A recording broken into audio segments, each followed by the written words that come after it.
The first sign of trouble wasn't the 3-meter-tall Zephyrian enforcers at Grandma Chen's door. It wasn't even the crystalline death threats that had been materializing on her kitchen table for the past week. No, Adam realized as he watched his 90-year-old grandmother calmly pour tea, while a baby dragon the size of a house cat breathed tiny puffs of rainbow fire into her cupped palms. The real trouble had started the moment she decided to adopt Spark.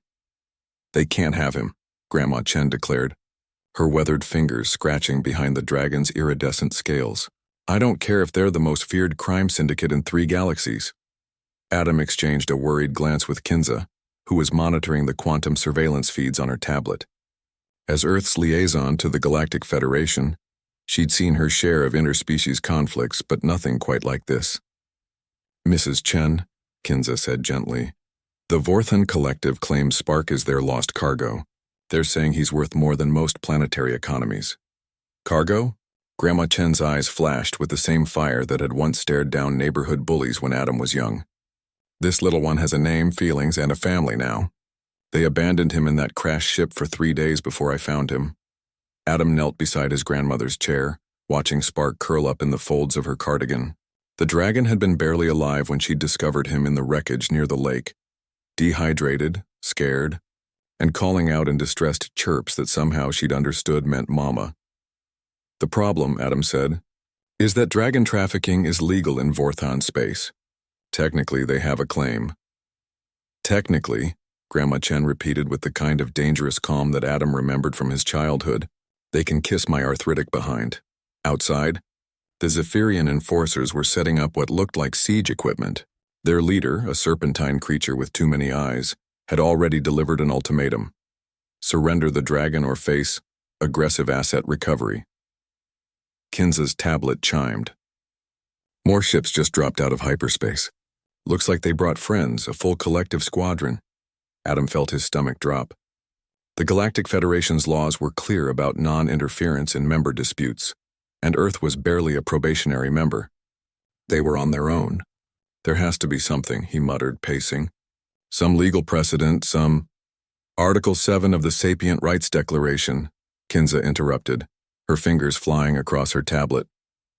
"Oh, this is interesting. What?" Adam and Grandma Chen asked simultaneously. Kinza grinned.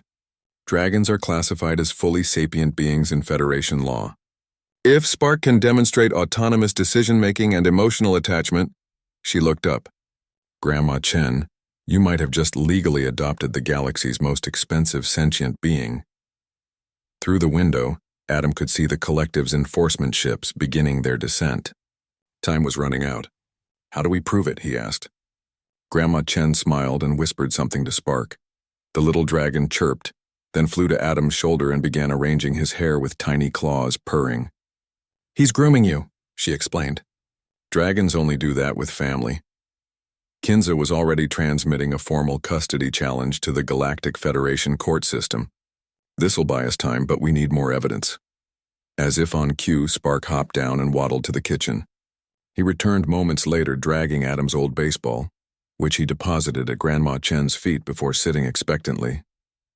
"He wants to play fetch," Adam realized. "Higher-order recreational behavior," Kinza confirmed. "That's definitely sapient-level cognition." The house suddenly shook as the first collective ship landed in the backyard, crushing Grandma Chen's prize-winning roses. Her expression darkened.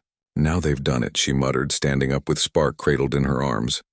Adam watched in amazement as his grandmother marched to the front door and flung it open. The lead Zephyrian enforcer loomed over her, its tentacles writhing menacingly. "You will surrender the asset," it hissed in broken standard. "Over my dead body," Grandma Chen replied cheerfully. The enforcer's translator struggled with her tone. This is acceptable.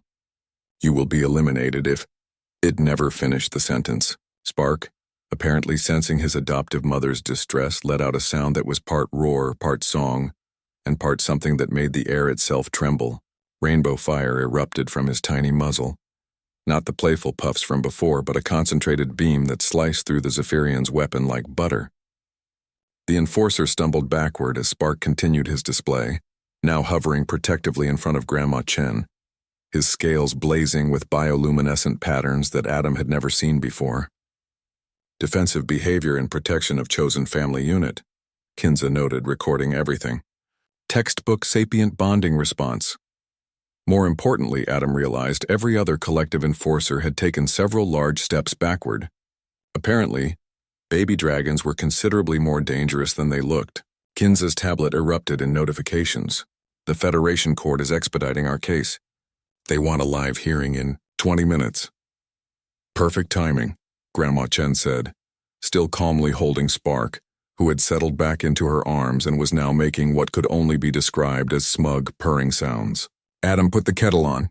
We're about to have some very important guests. As 3 Federation judicial ships materialized in Earth's atmosphere, Adam couldn't help but smile. Leave it to his grandmother to turn an intergalactic custody battle into a tea party. The Vorthan Collective could bring their fleets and their lawyers. But they'd forgotten something crucial about humanity. Mess with our family, and you'll discover just how creative we can get with the word no. Spark chirped happily and breathed a small rainbow into the afternoon air, as if he understood perfectly. After all, he was home,